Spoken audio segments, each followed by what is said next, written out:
Well, The Good Daughter really, for me, is a story about sisters and family. And for a long time, I resisted telling those types of stories because as a woman, I didn't want to be painted as telling stories about women. But then I realized that I had a lot to say. I'm the youngest of three girls. I understand a sister relationship. And for me, the story is not so much about the crimes that occur, but how people respond to them, how it changes them, and how it shapes them as adults. To me, a good thriller has a lot of different elements. You know, you have to have the twists and the turns and the shocks and the things at the end of the chapter that make people want to get to the next chapter. But most importantly is the character, and that the reader understand the psychology of the character. And that's what really motivates me as a writer, is that I need to say to the reader, here in the beginning is this character, and they're a mystery to you. And what I'm going to do is solve this mystery of character so that by the end you understand not just why they do the things that they do, but who they are and how making these choices really informs their personality.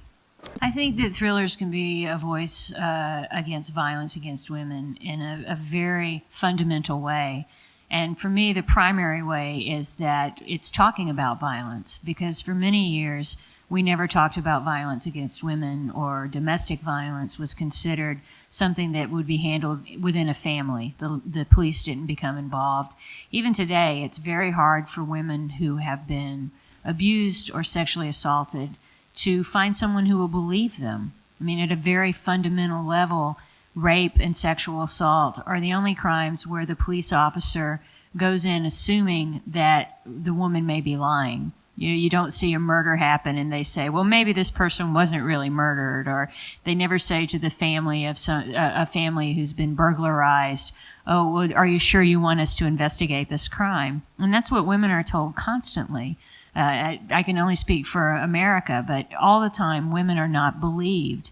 And for me, talking about rape, talking about violence against women, showing it in a realistic way, giving voice to the struggle of it, and the recovery, which is a very important part of my books, is how do women recover from this, is my way of saying we need to talk about this. There's nothing sexy or titillating about rape and assault or sexual harassment.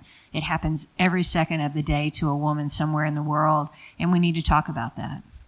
Research is really important to my books, and especially when I'm writing about a character like a lawyer, which Charlie and Sam and their father Rusty are. I really have to delve into what it is that it takes to be a lawyer in America, and how the law affects what's happening in the book, because that's really pivotal. It should all be integral to the story.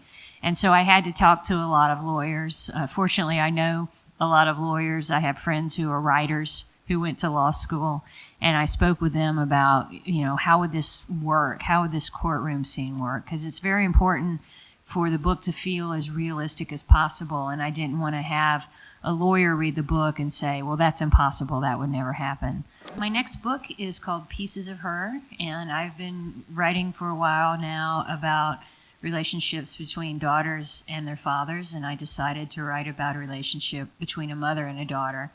And I think the line that sums up the work the best is the younger girl says of her mother, there's a certain way your mother can say to you, your hair looks good, and what you hear is your hair has looked awful every day until now. And I think that sums up how daughters and mothers communicate with each other. So hopefully people will enjoy the book. There's more to it than that. There's lots of sex and violence, so you'll hopefully still get a good thrilling read.